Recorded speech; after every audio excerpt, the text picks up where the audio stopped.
l'UT4M sous les étoiles, c'est vraiment le lancement de la 4e édition. C'est la 2e année qu'on le fait, c'est symptomatique et l'idée c'est de rassembler toutes les composantes de l'UT4M, les territoires, les coureurs, les partenaires et l'organisation, les bénévoles, sans qui, encore une fois, l'UT4M n'aurait pas lieu. Et cette expérience, c'est quoi? C'est d'abord amener les gens sur le parcours, leur montrer en fait ce que les coureurs voient pendant l'UT4M, et puis c'est se faire rencontrer les gens aussi.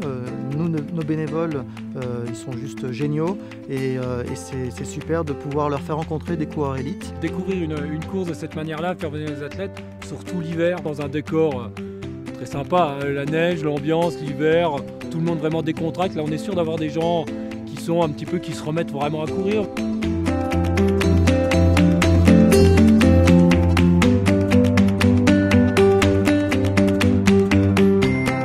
Alors dans l'après-midi, dans la soirée, on a eu un programme, d'abord un temps autour des territoires et du lancement et des nouveautés, notamment de l'UT4M 160 Challenge, qui va être la grosse nouveauté de 2016.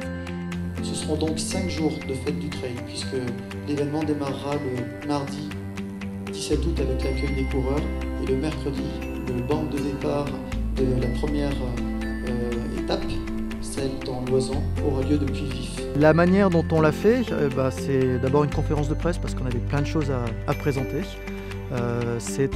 Dans un second temps, on a voulu profiter de cet espace ici, de Champs-Rousses. Et puis ensuite, on a eu un temps festif sur Luge où on a emmené nos partenaires et les quelques coureurs et maires qui étaient là faire de la luge à Champs-Rousses.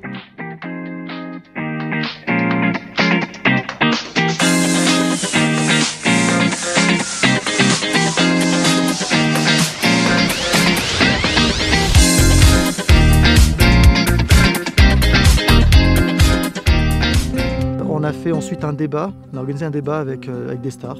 On avait Maud Gobert, on avait Julien Chaurier, Frédéric Desplanches, enfin juste des gens qu'on a envie de rencontrer. On a eu un débat animé sur le trail avec la présence de nos têtes d'affiche qui vont courir l'UT4M cette année, et notamment nos 2 parrains. Et enfin, Stéphane Brognard qui est descendu des Vosges et il voit désormais, je crois, la vie en Isère. On a poursuivi sur une reco, qui a amené les coureurs sur une autre partie du parcours. On est allé jusqu'à Larcelles. Je suis convaincu que ça leur a plu un max parce que c'est vraiment un endroit superbe.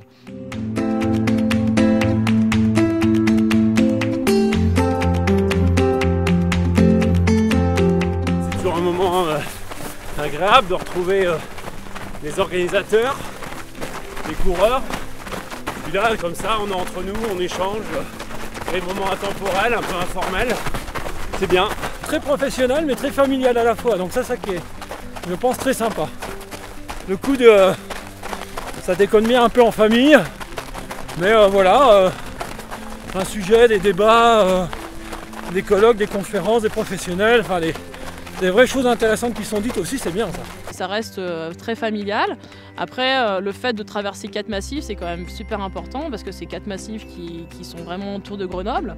Grenoble, c'est quand même un point clé du Rhône-Alpes. C'est ce qui fait la convivialité, la simplicité du trail, puisqu'on se retrouve tous ensemble, athlètes, bénévoles, coureurs lambda, les partenaires, pour partager ensemble.